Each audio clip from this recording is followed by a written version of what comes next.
morning of the first day of our visit, Wednesday the 11th, we thought that we would record for you some of our impressions and experiences while on this trip. We got off to a good start yesterday, leaving Richmond at 7:39 a.m., then on to Chicago with a brief stay there, approximately 2 hours.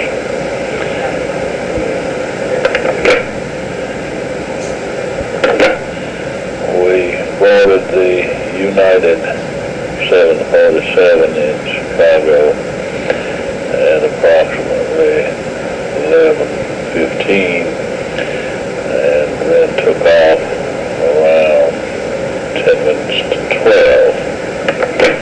I could not believe that all the people in the waiting area would ever get on that plane, and then I could not believe that the thing would ever get off the ground. It did, and we proceeded on our way non-stop to Hawaii. We flew over South Bend, Indiana, and the pilot said that we might be able to even see the Golden Dome at Notre Dame, but it escaped me. Also over Elkhart, Indiana, but as far as I know, nowhere near North Carolina. We are making one tape for both families and intend to re-record this on another tape when this one is finished. Other impressions of the 747 are that we were packed in somewhat like sardines. 3 rows of seats on either side of the plane and 4 rows in the center. The 2 aisles are barely wide enough to allow passage.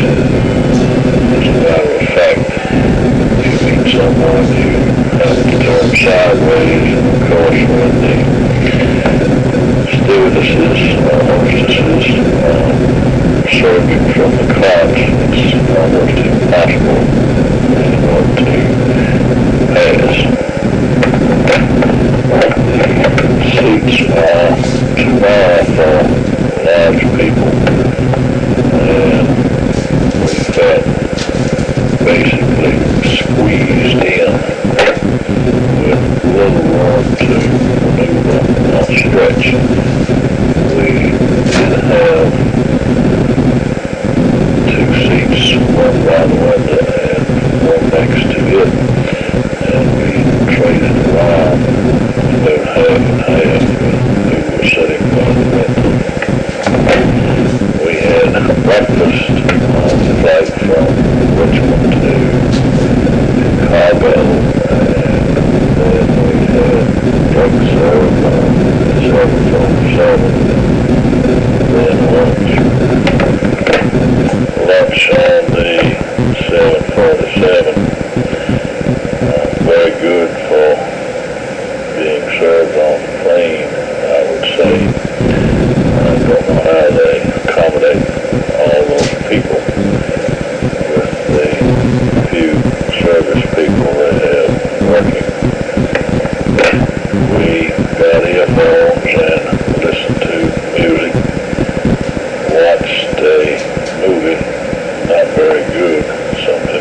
and 3:05 Hawaiian time, very close to 8 hours and 16 minutes since we left Chicago.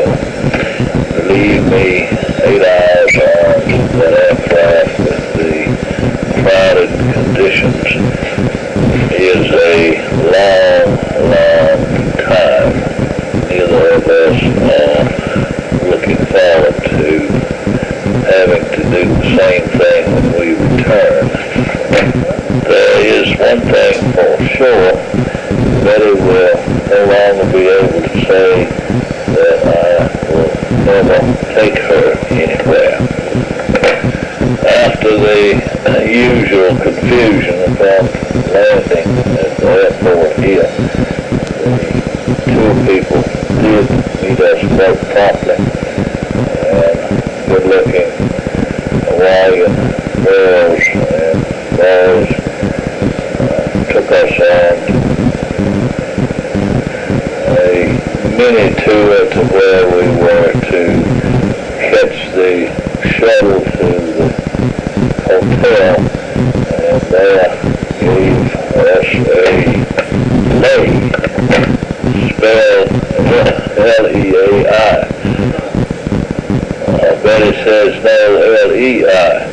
Anyway, I haven't seen any other kind so far, but there is always hope. There was real confusion when we arrived at the hotel. We were supposed to have reservations in the Rainbow Towers of the Hilton Hawaiian Village, which is a complex of hotels. They had whipped this all up, even though we had made the reservations through the travel agents last March. And so after a good deal of confusion, we were placed in a brand new facility called the Alley, I think, spelled A-L-I''I. I would have pronounced it Alleys. I think as things turned out, we were indeed fortunate that we did have our reservations changed. This is a brand new facility. I don't believe anyone who has ever stayed in the room where we are situated. We are next to Ellis and Gracie Giles, and they are very good to travel with. Congenial, and have been here 7 times before, and know quite a bit about what to do and what not to do. The room is something out of a storybook. It has a nice view of the water, a balcony called a lanai, I think, but doesn't have the wraparound view that Rainbow Towers would have had. There are 2 nice large beds, a television set enclosed in a large cabinet, a small television set in the bathroom. There are 3 telephones, one in the bathroom, one on the desk, and one beside the beds on the bed table. Shortly after we arrived, one of the hotel personages brought us some complimentary fruit with another lei, something called star fruit. It was tolerable, but not all that great. The room is equipped with a refrigerator, which was stocked when we arrived with all kinds of whiskey and beer and soft drinks and some cheeses. The only thing wrong with this was there was nowhere to put things that we wanted to keep, like milk and orange juice. And the things in the refrigerator were outlandishly expensive, like $1.75 for a Coke and $4 for one of the little bottles of whiskey, which had a drink each. We were indeed fortunate in that the hotel people agreed to remove all of this stuff and allow us to keep what we wanted to in the refrigerator. We bought milk and orange juice, some of the things that will help our stay here be a little more enjoyable and considerably less expensive. Don't know what the meal prices will be, but one of the things we had left in the room indicates that breakfast served in the room starts at about $14 each. The price of the room, and we made reservations for this hotel, would have been, according to the clerk, $250 a night. There's also a coffee maker in the room, and our personal maid prepares coffee for the next morning when she turns down the beds. Last night, after we returned from the little shopping store we went to, there were 2 complimentary bottles of something called Sambuca. It is a liqueur, and 2 pieces of candy. We also have robes that were provided here for us, which are complimentary, except if we want to take them home, they are $40 a piece. I think we are definitely over our league in knowing how to act to country bumpkins like we are, and obviously over our league from a financial point of view. Nevertheless, the accommodations and travel are already paid for, so we don't have to worry about that. Today we woke up, or at least I woke up at 2 o'clock Hawaiian time, which would have been 7 back in Richmond. I guess this is what is called jet lag. Betty, of course, can sleep anywhere, anytime, so she didn't have as much trouble. Today we are supposed to have an orientation beginning at 6:30 this morning to tell us about things to see and do. I suppose that brings you somewhat up to date for the present, but I will let Betty take over and add whatever comments she might, and then we will be back with you to report more experiences. Betty is still not ready to put anything on the tape as she is busy writing postcards. The orientation I told you about turned out to be one big gigantic sales pitch from the tour people that we arranged the trip through. I suppose, however, that they are as good as any, as they say they are the 3rd largest tour group on the island. I forget how many there are, but quite a few. arranged to go on a tour of the Solid Island, which incidentally, but I did not tell you, we are on the island of Oahu. The tour is scheduled to begin early tomorrow morning and last all day. We also have signed up to visit the Polynesian Cultural Center, which lasts most of one day, and then to visit the memorial to the sunken battleship Arizona, which lasts approximately 1/2 day.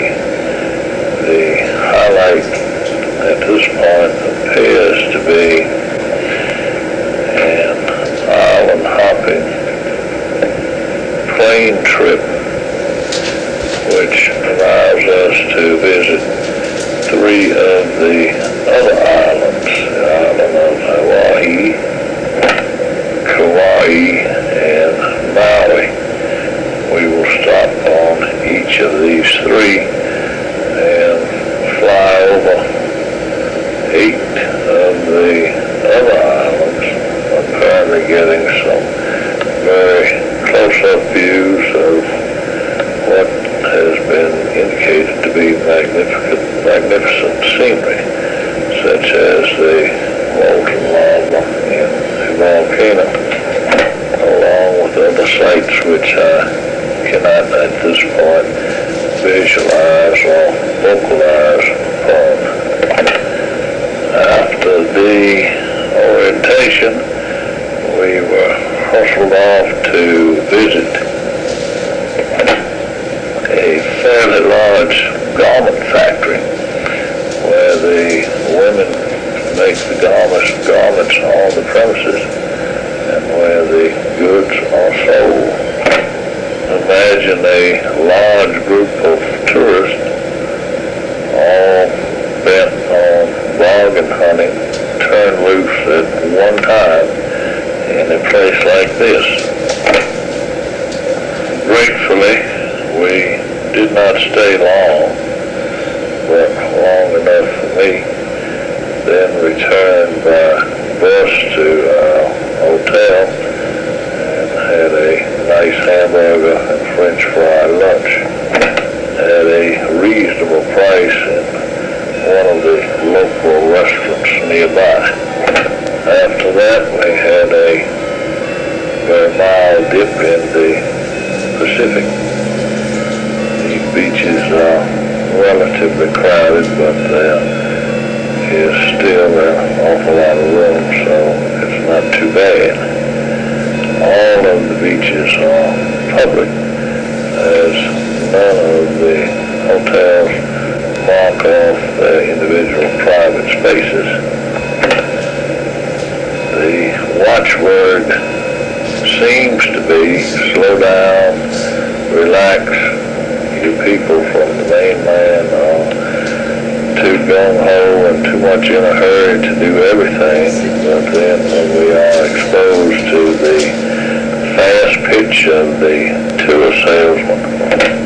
The slow down philosophy seems to be more fantasy than fact. This area is totally commercialized, with, I believe, probably some of the densest population in all of the states, but the weather and scenery are nothing less than spectacular.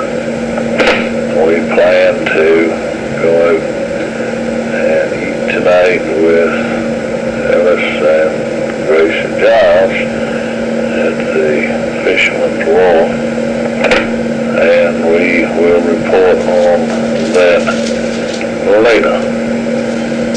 I cannot believe that we are doing this, as it is so foreign to the conservative nature in which we have lived all of our lives.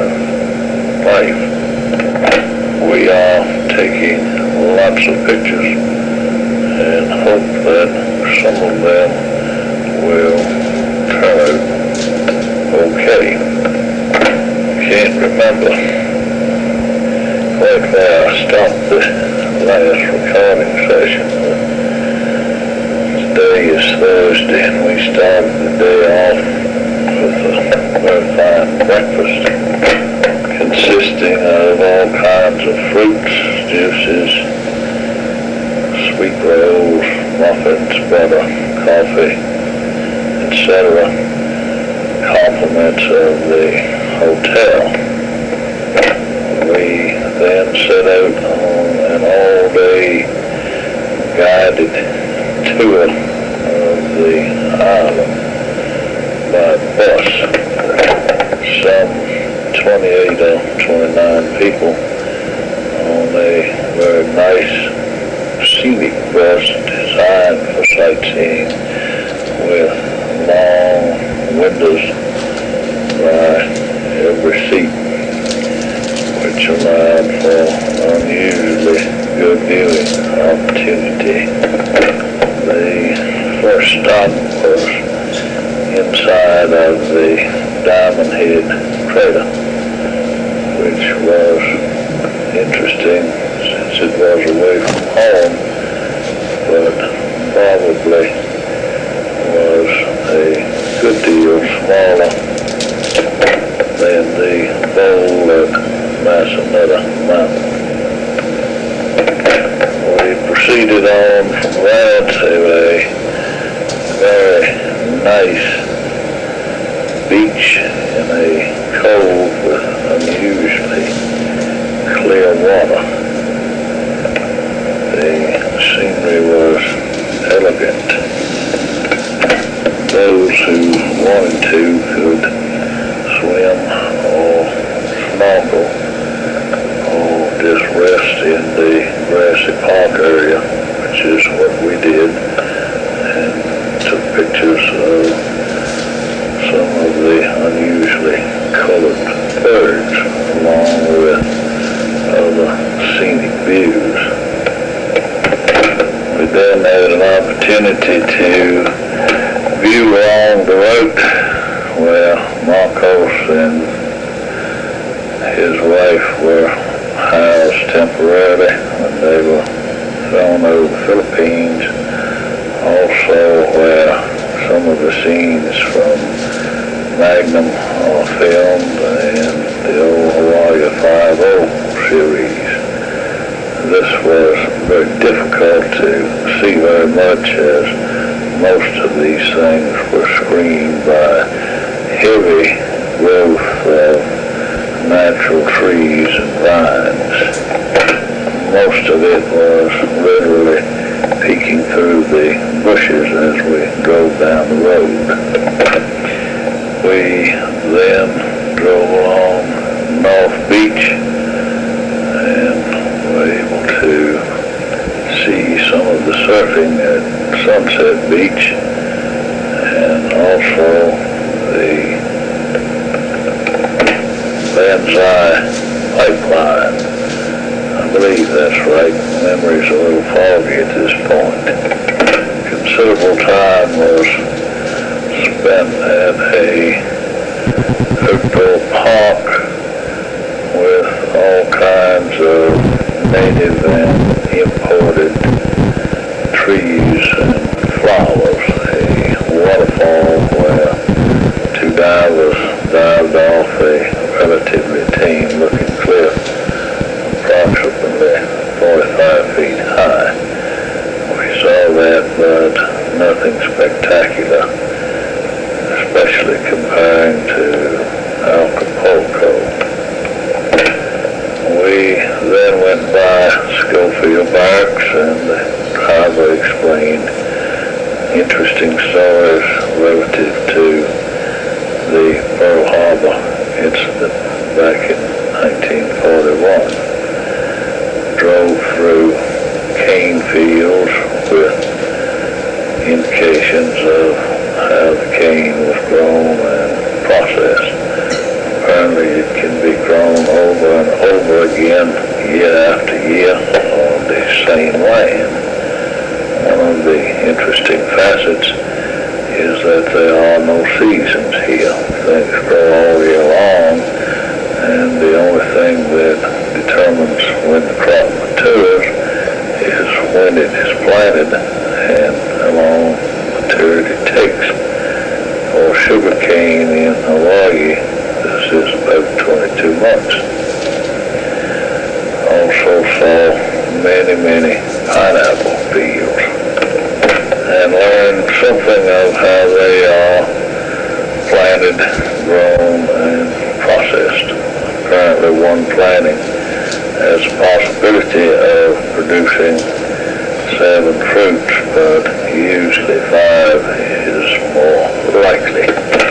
This trip was long and tiring, took the entire day, but did give a very good overview of what the island of Oahu is like after one leaves the hustle and bustle of Honolulu and Waikiki Beach. The scenery is truly magnificent. Probably the island's biggest asset, along with its weather, which ranges always, we are told, between 68 and 89 degrees, and usually around 77 to 85 degrees. We ended the day quite exhausted, went out and got supper at a plain local restaurant, which is nearby, and we are now ready for bed.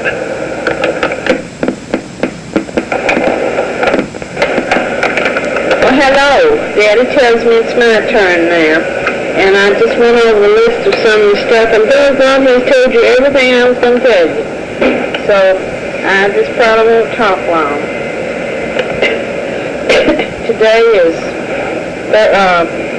Friday the 13th, and we went to the USS Arizona Memorial this morning.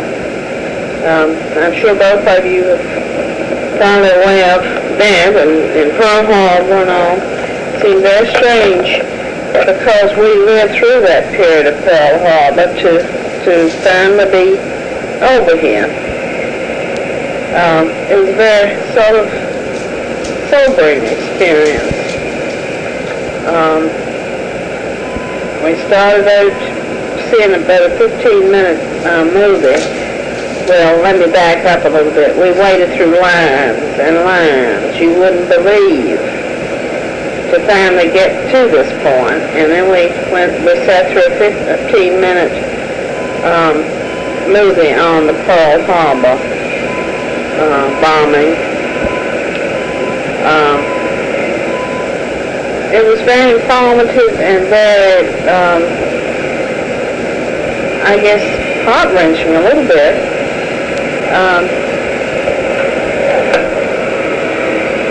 Then we went on a little ferry boat.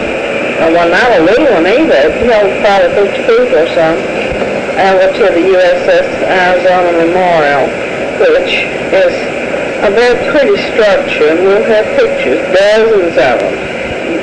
You boys encouraged us to take pictures, and we've gone all wild. We've taken 4 rows of 36 already, and we've only been here since Tuesday, and today's Friday. So we'll might have celebration and film development, but you all will get good and time-looking film of that trip, I'll guarantee you that. Anyway, Dad says if any of them come out, and that's more truth than portrait. They haven't given us new camera good test, so that may be iffy. Anyway, then Arizona has been built sort of the memorial has been built sort of perpendicularly over where the Arizona went down. The Arizona is lying in 38 feet of water, and you can see right down through the water and make their definite shapes and colors and configurations down there. It's very touching and impressive. They have it marked where the bow and the stern went down. And doggone, that was a big ship.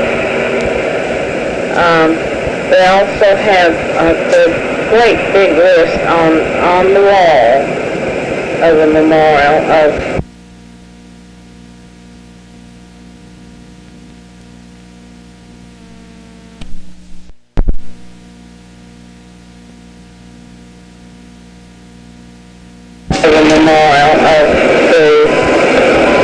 sailors and marines who went down with the ship and are entombed in the ship still. There were some 11,000 that went down with the ship.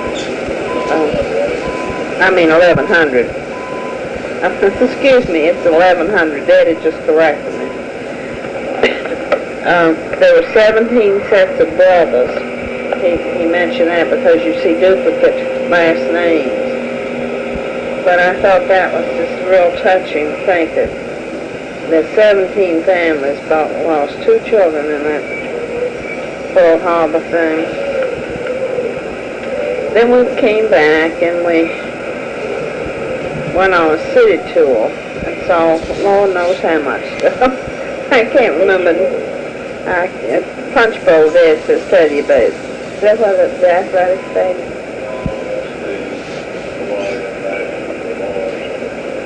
Oh, the Punch Bowl, yeah. The National Memorial Cemetery, we saw that. There's one of the astronauts who was killed in the thing in 86. What? Challenger. And also Ernie Powell. But at that time I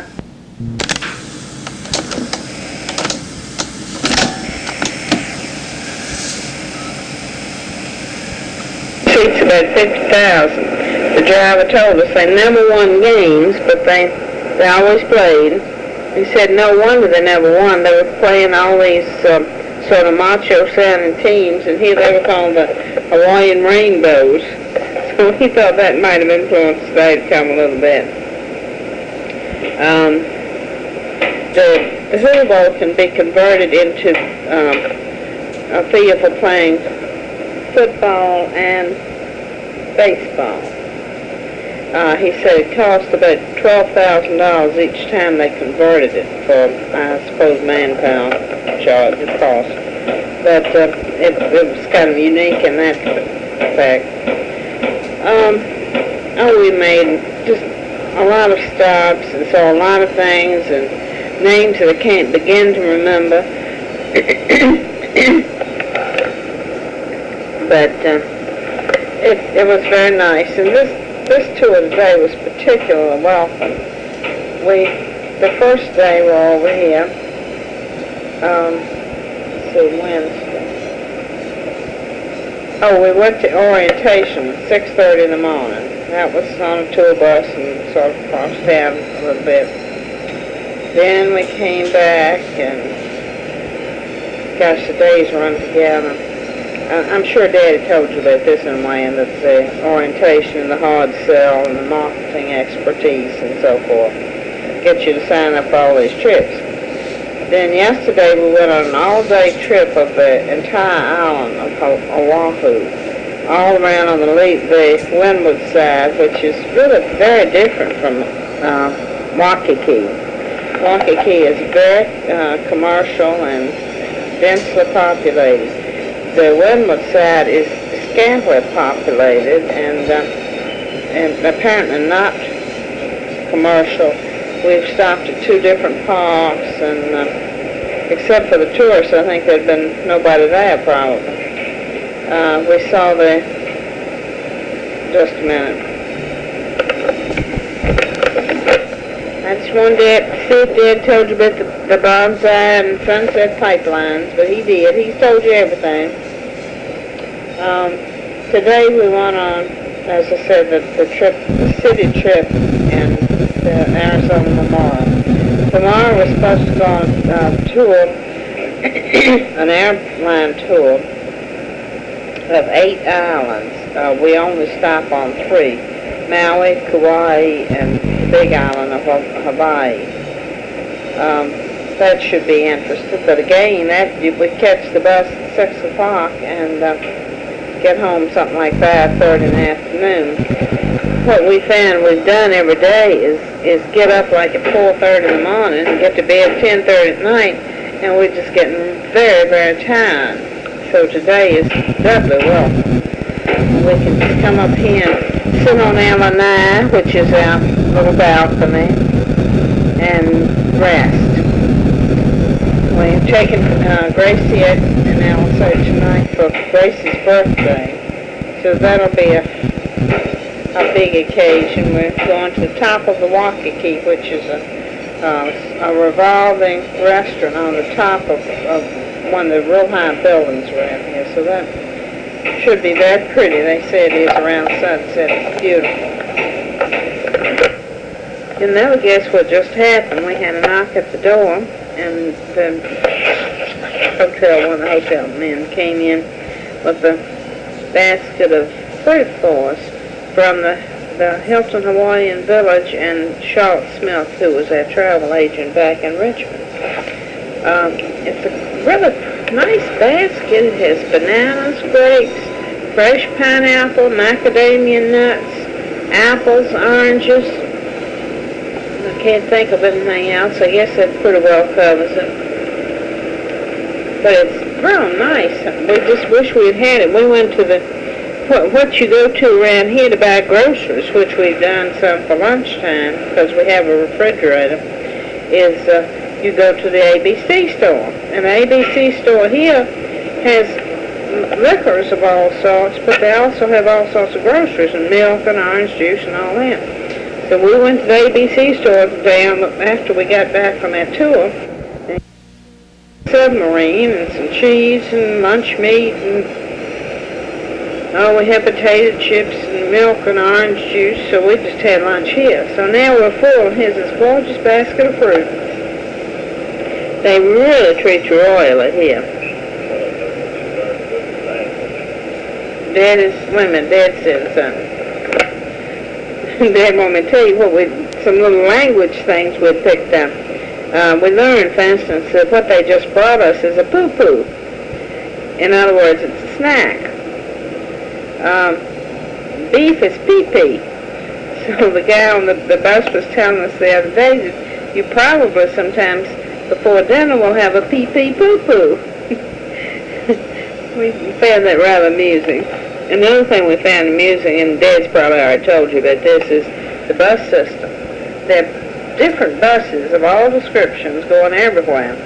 You have the tour bus, which has the tremendous long windows, and you can see sort of unobstructed all around you. That's called a tour bus. Then they have what is called the bus. Now, the bus is like our city buses. Then when we first flew into the airport, we got on a Wiki Wiki bus. Now, the Wiki Wiki bus is sort of a little thing that takes you directly from the airport to the travel agency section where they pick up your luggage. So the bus system is rather confusing. At breakfast in the morning, we might have this fruit that Dave was just mentioning. Make a lovely breakfast, and we'll miss the freebie here tomorrow. That's the darn trouble with these tours. They leave. Now, tomorrow the one leaves at 6 a.m., which means we probably have to get up by 4:30, 4:45, because you have a long walk to where you catch your tour bus. So, and the free complimentary breakfast, which is just a gorgeous thing. You can't believe that great big silver coffee urns and china and very, very elaborate. Every kind of pastry you can imagine. There must be a dozen different kinds. And the ones we've had so far are delicious. Then we have your tropical juices like your guava juice and just kind of something different. But they don't open until 6:30, so these darn tours make us miss all their good breakfast. we found interesting birds here and some interesting sidelights on the animals around here. We saw Brazilian cardinals and golden plovers here at the park yesterday that were very interesting birds. We had never seen them and finally found out what they were. We also found out that they have no hummingbirds or snakes of any kind on Hawaii. Of course, that endears them to me right off the bat. The reason being that hummingbirds can't fly that far, and it's too far from land, any other land place. I guess the same sort of holds true for the snakes. They probably couldn't get here. Dan says he can't fly that far either. He's here. I think Tuesday about 4 or 5 o'clock in the afternoon, he was wondering if he could fly that far on a plane too. Can't think of anything else that we've done so far, so we'll save some room for another one of our excursions. Maybe tomorrow afternoon we'll get back after we've gone to Maui, Kauai, and Hawaii.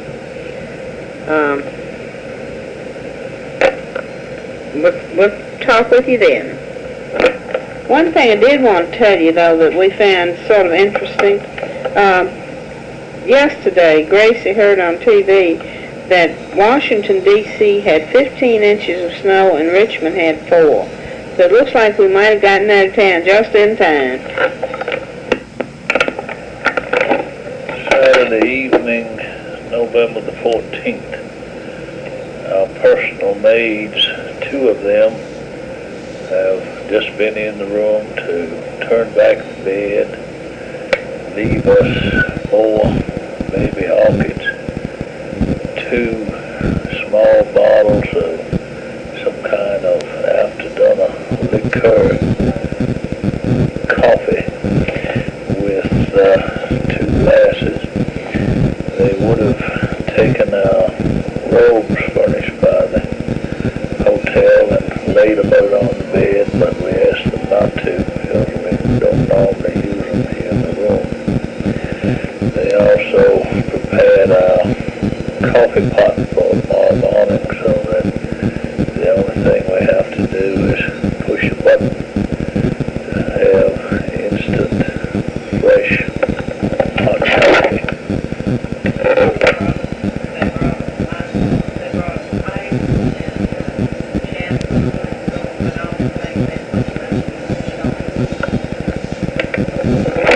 Now let's skip back to the morning of November 14th.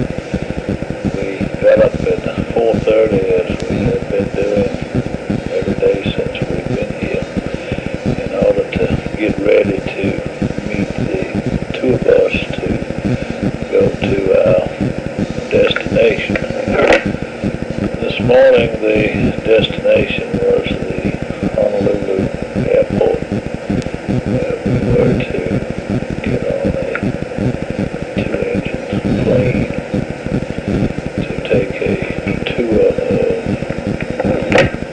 8 of the main islands in the Hawaii chain. The plane seats 9 people in the island. We only had 8 on board today. One thing that surprised me, the plane is a twin-engine one, which normally calls for a pilot and co-pilot. However, we only had a pilot. The thought did cross my mind as to the unfortunate eventuality in case he had a heart attack or something happened while we were over the Pacific. As you can see, this did not happen, and we took off from the airport a little bit after 8 a.m. When we took off from Oahu, we flew generally eastward and southward, and first passed over Lanai, which is known as the Pineapple Island. There's very little there except for growing pineapples, I think, to hold totally different from what we have seen in the Waikiki Beach area.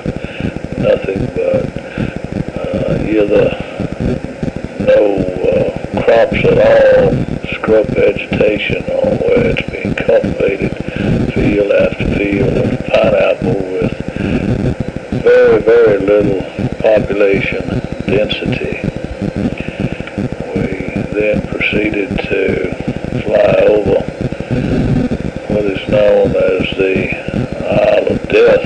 I'm not sure how it's pronounced. It's Kahalui or something like that. It was known as the Isle of Death because the punishment for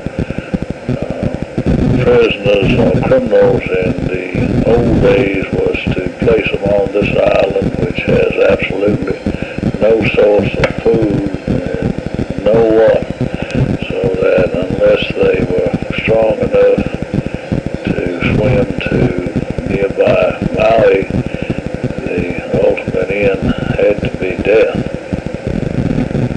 We left Kahalui and then proceeded on to the largest island in the chain, which is Hawaii itself, and flew down the westernmost coastline.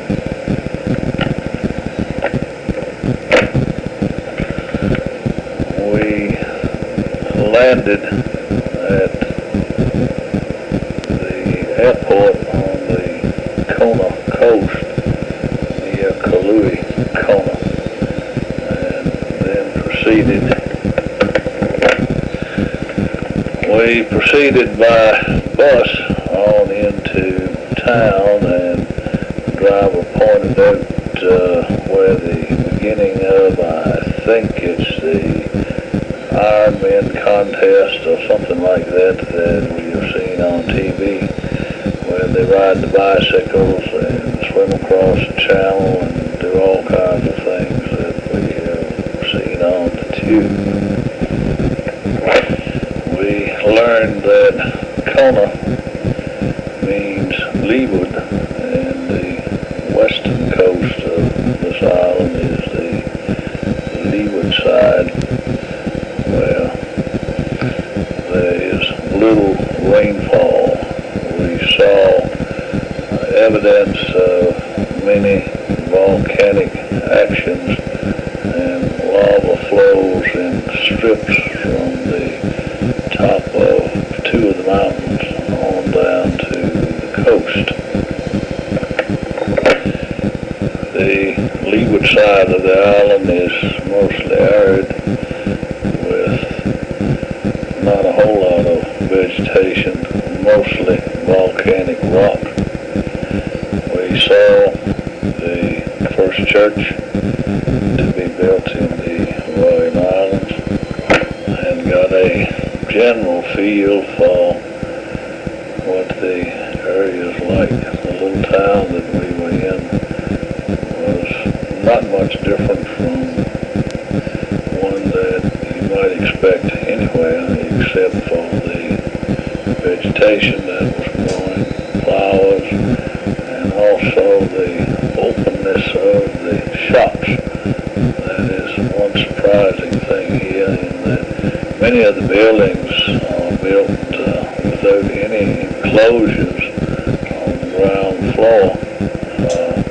In certain areas, they are not needed for protection against the cold. We took off again, I think probably around 10 or 10:30, and flew across the bottom or southern part of Hawaii, where we saw evidence of other large volcanic action, and one split almost down the center of the island. I'm not sure what occurred there.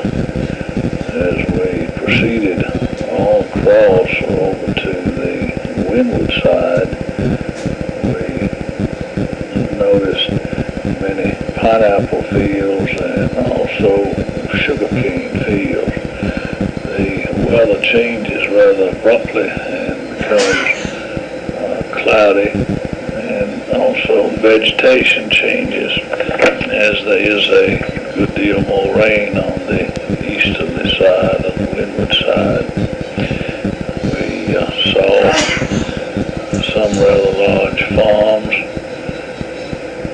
and the coastline on the westward side has a great many cliffs which are predominant rather than beaches.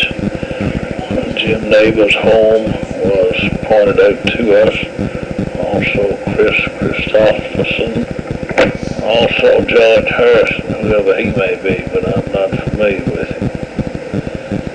On this side of the eastern side of this island, the volcano is still active, and we could see the steam coming from the side of the mountain all the way from near the top on down to the sea. We could also see where the lava was going into the sea with steam coming up. We were supposed to be flown over the active bubbling crater, but the weather was so bad that the pilot could only work his way partway up the mountainside, and this seemed rather hairy to me. When we were able to see escaping steam from various sections, the lava flow in most of this area is underground, following a course of previous eruptions. We did see some of the fire, but never got directly over the crater. Several homes were in the path of this eruption, and of course they've been destroyed, but nothing but the tile roof still remaining. We then proceeded on to Maui. Incidentally, I must provide a correction. The homes of the actors that we mentioned were not on the island of Hawaii, but were on the island of Maui. We landed on Maui and had lunch at a country club. It wasn't as Betty says the name of it is. Say it, Betty. It wasn't nearly as elaborate as some of the ones that we've seen, but the vegetation, palms, coconuts, and grass were very well kept and quite beautiful. Lunch was soup and salad, mediocre, but certainly satisfactory. We took a bus tour on this island and saw more cane fields and more pineapple fields. It seemed like a fairly wide valley in this island with large agricultural regions for sugarcane and for pineapple, but is fairly sparsely populated. Nothing at all like the beach area where we are staying. We took off from Maui after lunch and proceeded to fly over Molokai, the friendly island, or the island of the lepers. We saw the leper colony, which is on a peninsula-like area of the island, and were advised that in the old days that leprosy had hit the Hawaiian chain quite severely, and the rulers had decided that anyone with leprosy would be put on this island to fend for themselves. It is, like all the rest of them, mostly mountainous and very sparsely populated. One resort area, I believe, on the far end away from the leper colony. By now a front had begun to move in and the weather was getting a little bit bad, but we continued on to our journey, which passed nearby the island of Oahu, where we are staying, and then proceeded on westward to Kauai, the Garden Island. This island is very mountainous and very green. The terrain is very extreme, with cliffs coming down to the sea and one canyon-like feature, which certainly is nowhere near the size of Grand Canyon, but had some of the similar features according to the pilot. We landed on Kauai and again got on the bus and went to the only navigable river in the entire state and took a boat trip up this river to a fern grotto, which is a cave-like thing with ferns growing all around it. On the way, 3 Hawaiians played music for us, and a young girl did the native dance, and then we all had to try it on the boat. We left Kauai, again taking off about 4:30 or so, and by now the weather had turned really bad, flying through a lot of clouds and rather bumpy. One particular one, I would say, semi-severe. Without the seat belts, we would have been thrown about quite a bit. We got back to Oahu and had to fly around the island rather than go over it because of the weather conditions. And for much of the trip around, we were in dense clouds and could see absolutely nothing. By now it was raining and no visibility at all. We landed a little after 6 in the rain and clouds and fog.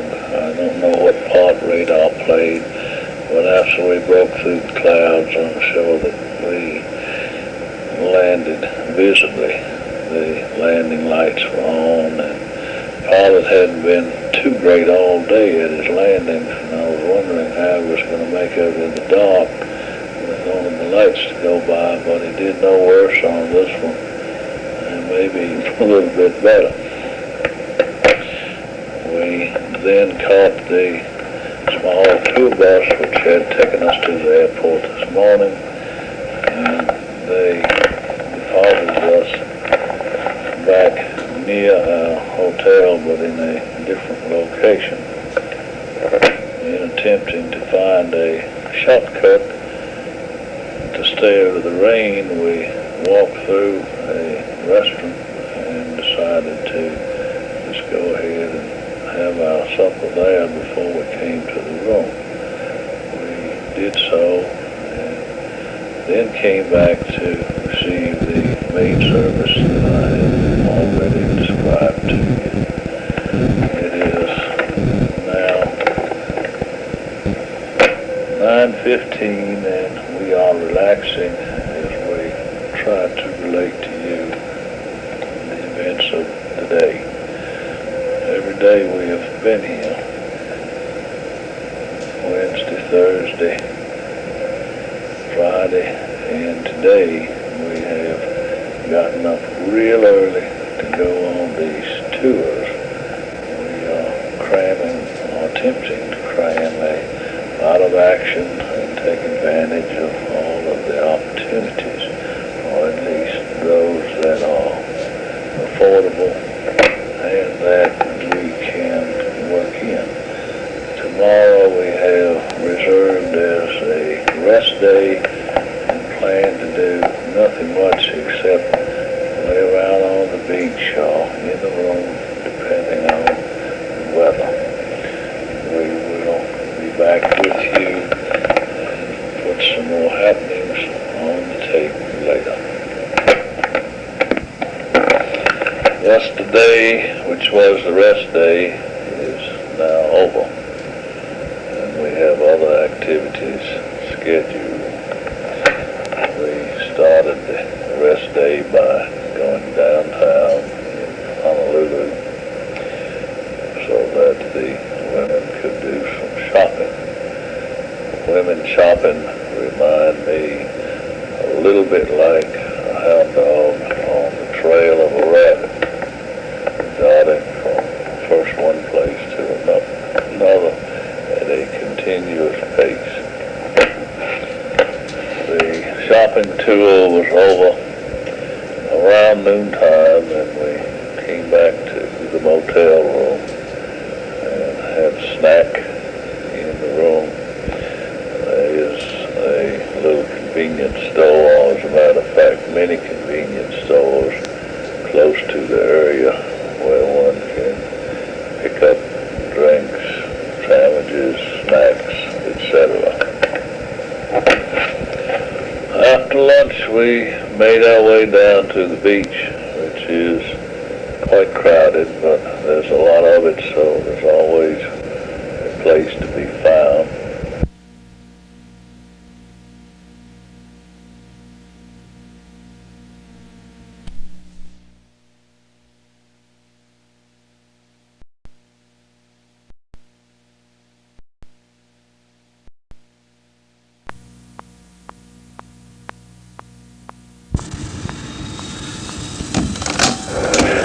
In the ocean for a while, better stayed on the beach.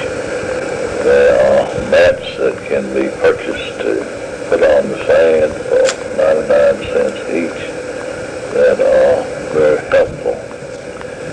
We then went to the pool, which serves the entire complex, but it was not very crowded, as most of the beach people appear to either like the beach or like to lay around in the chairs by the pool. The pool is quite nice. The water is a good temperature, and the depth goes from about 3 feet to up to my neck. I think it must be a little bit salty because it's so easy to float. The ocean is quite salty, and it is difficult to get one's feet to go in a vertical position while laying on your back in a floating position. We came back to the room and rested a little, and then watched a Hawaiian sunset. We cannot see the sunset from our room, but we can go down the corridor of the motel and use one of the exit balconies and view the sun from there. We took some pictures, but the sky was partially clouded, and this particular Hawaiian sunset was not as pretty as many that I have seen back in Virginia. This place is definitely unique, and I would say that it is a vacationer's paradise. After the sunset, we went downtown again to something I think is called the International Trade Center, International Market Center, or something like that. I was expecting a business type district, but instead of this there are many little cart type shopping areas. Side A of tape 2. As I was saying, the little shops contain everything from trinket-like carnival junk to expensive leather and eelskin goods. Also exquisitely hand-carved ivory. Prices running from a few dollars to I don't know what. Most of the salespeople were Oriental women, probably Japanese. At the end of this complex of cart shops, and there must have been easily 50, maybe 75, is the Trader Vic restaurant where we had supper. This was a rewarding and unique experience. The decor is Hawaiian or Polynesian with carved fertility gods. I don't know what all else. The food we had was very good and reasonably priced. We had shrimp and barbecued spare ribs, but prior to that, some kind of exotic drink. There was live entertainment in the form of a male guitarist who I thought had a reasonably good voice.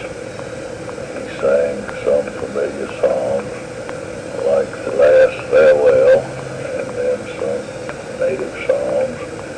And all in all, it was a very nice experience. After this was over, we went back to the shopping game. Betty wants me to make sure that you realize that all the shopping is not her idea. I'm not too sure about that, though. You understand? After a time, we arrived back at the hotel, and to me, it was a very welcome sight to get back into the room. We are both getting somewhat tired of pace and the newness. However, it is a very good vacation, and thus far we have both enjoyed it. However, we are beginning to get a little bit shop worn. Today we have another planned tour, which begins in a little while. We have to be down at the appointed place about 12:15. It's now 5 after 11. From there they will take us to something called the Polynesian Cultural Center, where we are supposed to learn all about the Polynesians, their lifestyle, how they got here, what they did, etc. This will take all the rest of the day, as we're not scheduled to get back to the hotel until approximately 10 p.m. We have been watching the news about the potential united strike, wondering whether we would be stranded over here. If this became a reality, I'm sure that we would have to exchange these very luxurious accommodations to those of a beach bum or else hanging out at the airport waiting for the strike to be settled or attempting to get on another airline. I see by this morning's paper that a tentative agreement has been reached, so maybe we will be able to return as planned.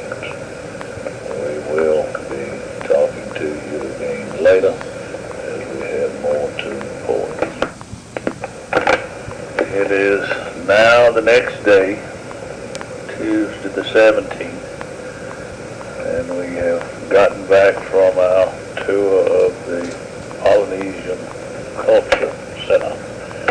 That turned out to be quite an experience. Amid a lot of noise and confusion, bus motors running, a lot of fumes from the fuel, and endless people and noise, our tour bus departed around 1:45. It took us 4 or 5 blocks where we got on another larger bus and then proceeded on approximately an hour and 15-minute trip to the site of the Polynesian Culture Center. We stopped about halfway, allegedly for a rest stop with bathroom facilities, but the bathroom facilities turned out to be out of order. I had noticed a gasoline station around the corner on our previous trip by this little shopping center, so it turned out that there was no problem. We took several photographs there, some place called the Land of the Temples, I believe.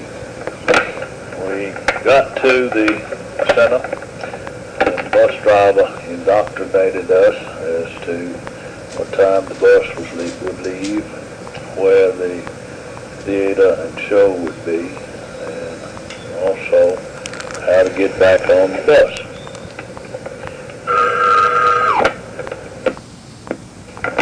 That was Gracie calling Betty for some reason or other. We started out on the tour, and the first thing your mother did was to trade in the little Hawaiian boy for a big Samoan chief, and we took her picture with him. He looked like a fairly good-sized dude. We then saw some of the Brigham Young students who incidentally work at the center while they are attending school. Allegedly, each of the culture centers, like Samoan, Tahiti, Hawaii, and so forth, is manned by students from the area they represent.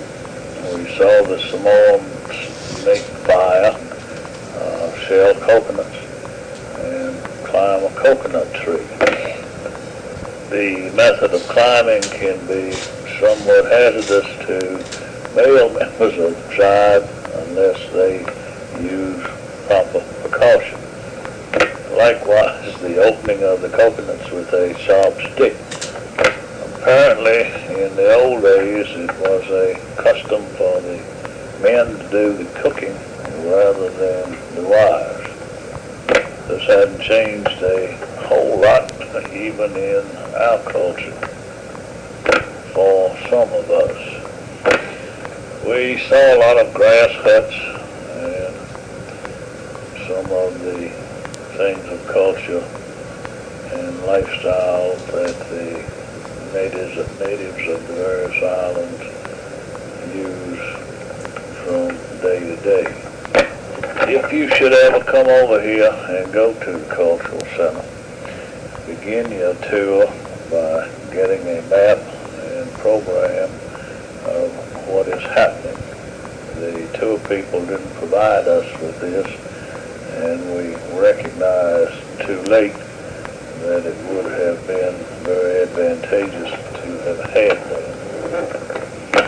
We saw 2 shows while we were at the center. One, a half-hour thing called the Pageant of the Longboats, and then later on in the evening, beginning at 7:30, the main event. This was quite spectacular, with lots of pretty native girls and handsome young men dressed in an array of brilliant colors. Essentially, the program is made up of a number of musical skits and costumes representing the various islands. One of the skits calls for spear throwing with the spear lighted at both ends in a night setting. And the individual on stage throws a lighted spear up to another accomplice approximately 20 feet above and maybe 40 feet away. And the individual on the receiving end neatly caught the spear, and there were some exchanges of throwing the lighted spear along with very spectacular baton twirling with lighted batons. The students do an excellent job, and the performance is almost what one would expect from professionals, except that some of the boys and girls in the act are obviously amateurish and don't get into it as much as others. All in all, well worth seeing. After the show, we were supposed to have a buffet dinner, which we did in a fashion, if you can imagine, turning loose approximately 400 to 500 people through a couple of buffet lines, with all of them knowing that they have less than an hour to catch the bus back to the various hotels. This was an experience that I have never had before and hope to never have again. Somehow we got through all this and got back on the bus. A rainy, foggy trip of approximately an hour back to the motel ended a long day at approximately 9:45 p.m. There are less than 2 days left now, and we have had little chance for rest and relaxation. Today we vowed that we would do just that, and this morning we have spent, of all things, shopping, Betty and I. Tonight we are going to the Al Harrington show, supposedly a dinner type thing. Harrington used to play on the Hawaii 5-0 show as Ben Kaua or something like that. You may remember him. Supposedly his show is better than Don Ho's, who is right here at the complex. So we are going to see Harrington instead. I fervently hope that there are not a lot of alohas. I'm getting sick and tired of hearing the word.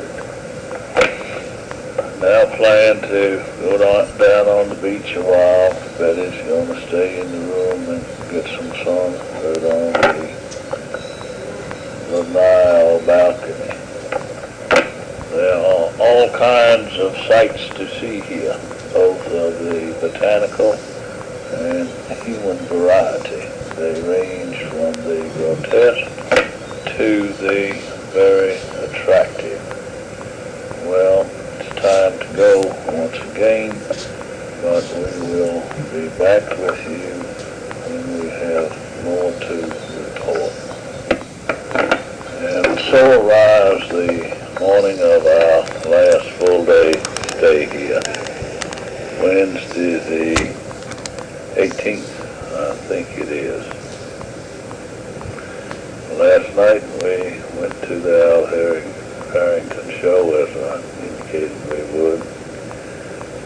it had a combination of the things that you might expect. First, the standing in line for approximately a half hour.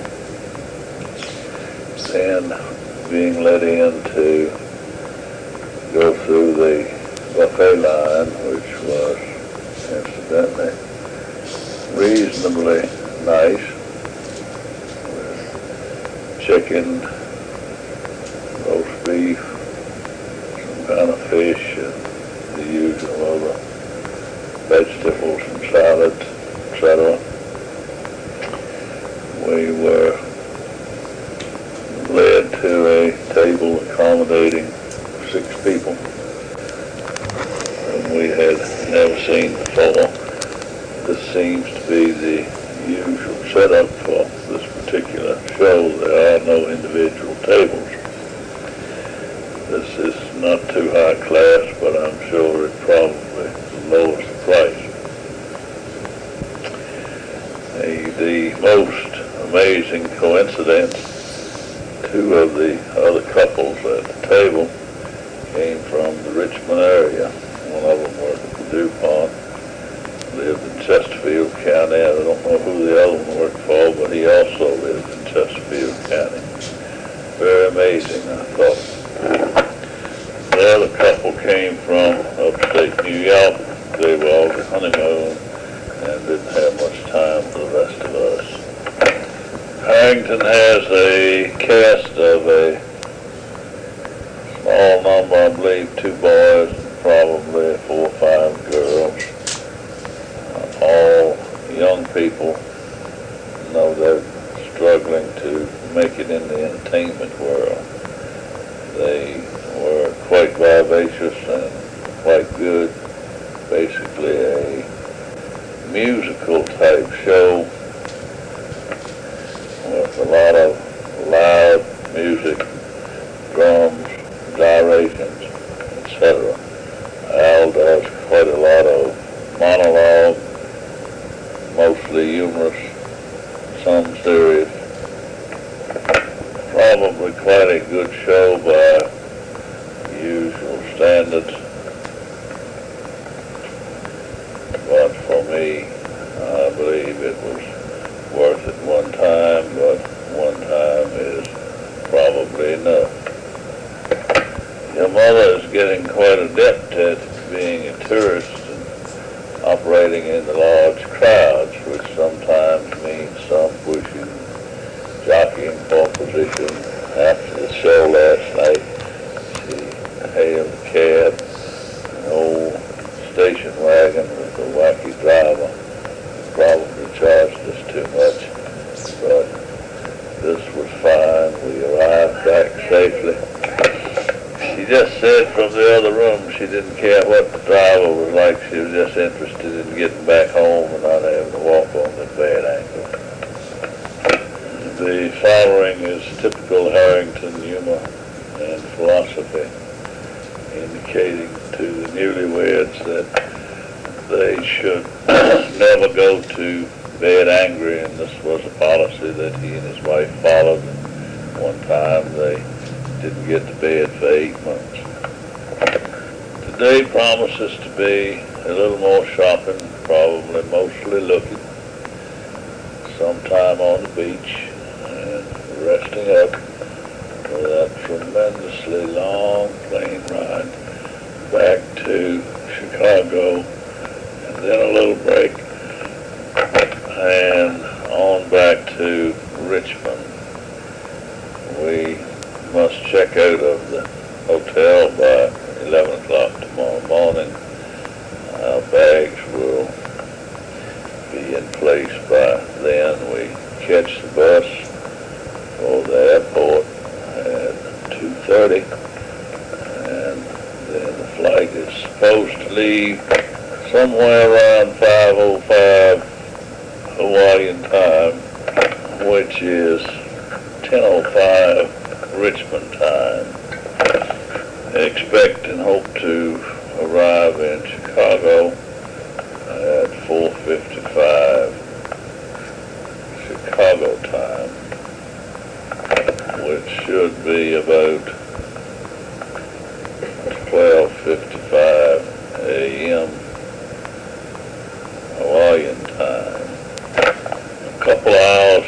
in Chicago and then on to Richmond and resume the routine that we left behind. This has been a once-in-a-lifetime experience. What my feel is that both Betty and I this time are ready to go back home. We feel like we've just about worked ourselves to death on all these tours. In the words of Andrew Rooney, book I'm reading partly over here, says that he has to go back home and start work to get his rest caught up. We both feel somewhat of that mood. This will be the last recording from the island of Hawaii, as we must pack this tape recorder and hope that the messages do not get erased while going through the baggage checks, but we will add a small prologue once we get back home and then make a copy of the tape so that each of you will have one in case you care to trace our journey with us. We are now back in Richmond. We checked out of the hotel in Hawaii at 11 a.m. and then just hung around and looked at some of the shops and basically sat and waited until 3 o'clock when a bus came to take us to the airport. Arrived at the airport around 20 minutes to 4 after all the various passengers had been picked up on the way. There, checked through an agricultural station, which didn't amount to anything except to be waved on through. However, I understand that on occasion they do make you open your luggage and they go through it similar to customs. We were loaded on the 747 beginning at about 4:30, and as luck would have it, Betty and I got in a seat where the third seat was not occupied, so the two of us had an extra seat back to Chicago, which is a tremendous asset, as the normal seating arrangements are very crowded and uncomfortable on such a long trip. We arrived in Chicago without major incident. A few sections of choppy air, which was a little uncomfortable, but the major problem with the trip that it is so long to be sitting and riding on an airplane. It took about 7 hours and 37 minutes, and we arrived in Chicago a little after 12 Hawaiian time, which was, correction, a little after 1 Hawaiian time, which would have made it something after 5 Chicago time. Left Chicago at 7:20 Central Time and arrived in Richmond around 9:40, I believe, Richmond time. It is now more than 24 hours since we got up in Hawaii, but we came on home in Ellis and Grace's car, which they had parked at the airport, and then had had the job of unpacking, washing clothes, getting Morris from the vets, etc. By this time we were pretty well exhausted and went to bed about 6:30 last night, and for the most part slept on through until about 7 o'clock this morning, which is Saturday.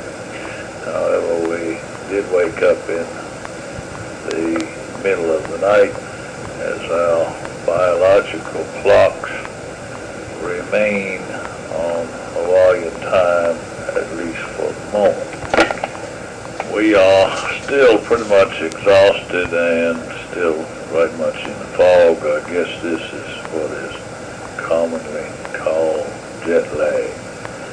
Looking back on the trip, it was tremendously busy. We both felt that we must make good use of the opportunity to see and do as much as we could while we were there. However, this was not at all restful, and we ended up having very little time to make use of the beach, the ocean, swimming facilities, things that can be done as close as Virginia Beach. We have pictures that we had made after the plane ride on the third day, where we toured the islands, also after the Harrington show, and we took many pictures on our own. Don't know how they turned out, but we left them for processing this morning as wheat crops. All in all, we look back on the trip as something quite unique that we never thought we would do, something that we are glad that we did do.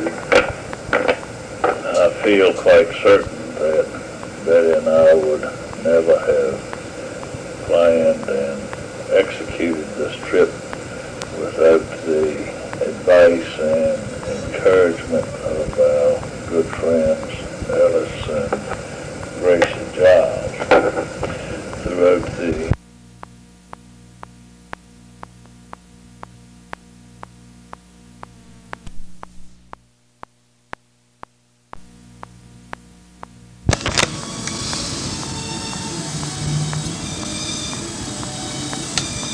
whole process. They have guided us from the early planning stages and also throughout the entire trip, making sure that we did not get lost in airport terminals, taking us to the best restaurants over on the island, and in general being so congenial, friendly, and helpful that we will always be indebted to them for what they have done for us. Some of the comments may appear negative to you, and as a matter of fact, no experience is always entirely positive, but we will look back on this trip with fond memories and something that will stay with us for the rest of our lives. We are now attempting to recover from, I suppose, what is known as jet lag, and probably brought about in no small part from leaving an exotic and exciting world that is almost fantasy land and coming back into the reality of facing work situations on Monday morning. And also in the language of the islands, aloha, wahinis, and canes, which in our language means hello, goodbye, and love.